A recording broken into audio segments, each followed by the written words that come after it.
tidak terima. Struktur pendanaan menjadi hal yang membuat kredit rumah di BTN sulit turun, terutama untuk nasabah existing alias nasabah lama. Sedangkan untuk nasabah baru, BTN mengklaim sudah memberikan bunga single digit.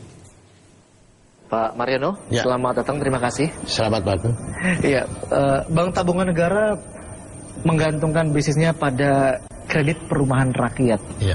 Di semester pertama lalu, kinerja BTN ini masih bisa dibilang kinclong kalau dibandingkan dengan bank-bank yang lainnya, di atas rata-rata. Ya. Begitu bahasa analis. Ya. Bagaimana dengan di triwulan ketiga nih? Mungkin Bapak bisa kasih bocoran. Saya kira masih mengikuti daripada semester 1 ya. Karena terus terang kita tidak bisa menyampaikan secara ini karena kita belum full ya, menceritakan secara ini karena kita juga harus taat kepada ketentuan yang ada di bursa, bahwa peningkatan ini masih mendekati sama pada semester pertama. Mendekati? Iya. Jadi sekitar ya 18-20% lah.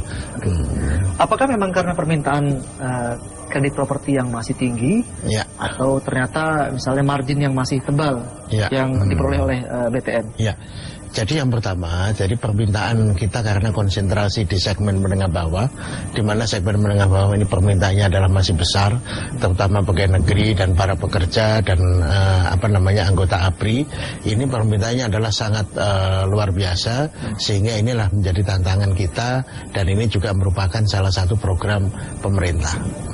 Seberapa penting bank sebagai bisnis kepercayaan untuk transparan dan terbuka kepada konsumen menurut sudut pandang Anda?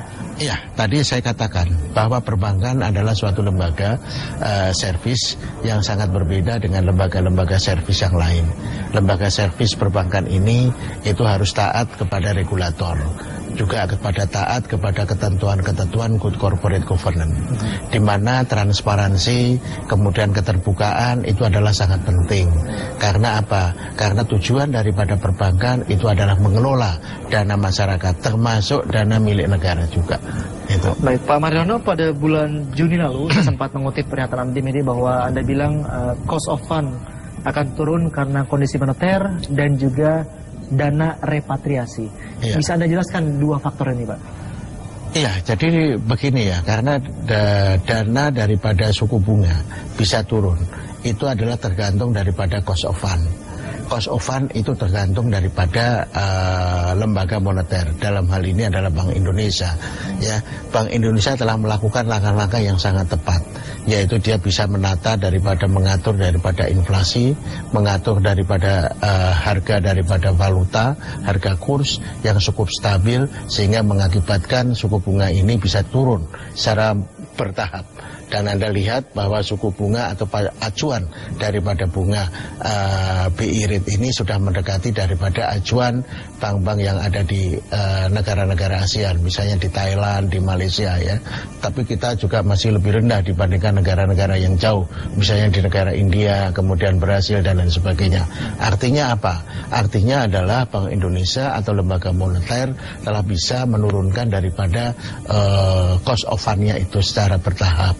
Kemudian dengan adanya tax amnesty yang diharapkan adanya repatriasi, dana repatriasi ini juga akan bisa menambah daripada likuiditas kita. Dua komponen inilah, kalau dana repatriasinya ini menjadi lebih besar, ini lembaga moneternya bisa dijaga, kemudian secara perlahan-lahan ini akan bisa menurunkan daripada suku bunga, pertama adalah suku bunga dana dan kemudian diikuti dengan suku bunga kredit. Kalau bicara soal suku bunga kredit, suku bunga baru ini sudah cukup rendah mengikuti BI rate, Pak ya. Tapi yang masih banyak dikeluhkan oleh nasabah yang kami temui adalah nasabah-nasabah lama. Kok saya belum turun-turun? Sedangkan ketika BI rate naik, kok saya ikut naik? Kapan nih Pak nasabah lama akan bisa mendapatkan suku bunga yang mendekati BI rate yang sekarang?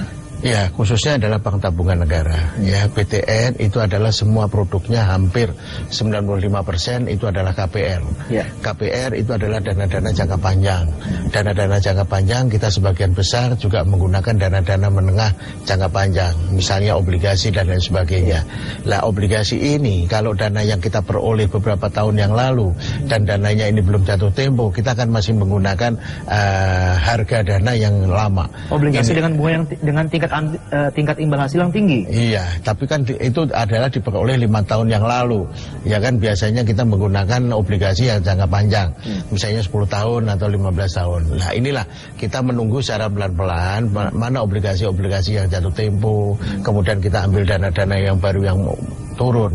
Inilah yang akan bisa kita menurunkan yang lama. Sedangkan yang baru kita sudah bisa turunkan di bawah 1 digit. Oke, baik. Bagaimana strategi Bank Tabungan Negara di akhir tahun ini untuk menghimpun dana, dalam menghimpun dana dan mengucurkan kredit? Apakah ada perubahan di 3 bulan terakhir ini? Kita ada beberapa yang menjadikan konsentrasi kita.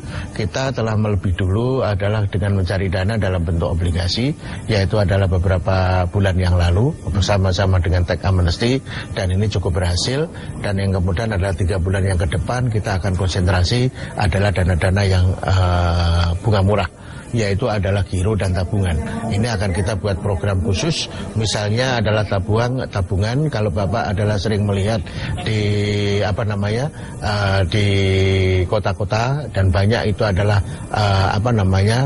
informasi-informasi serbu tabungan BTN. Itu adalah merupakan konsentrasi kita untuk masuk kepada produk-produk tabungan yang ini sangat memberikan suatu kemudahan, diberikan gimmick-gimmick kepada masyarakat atau customer.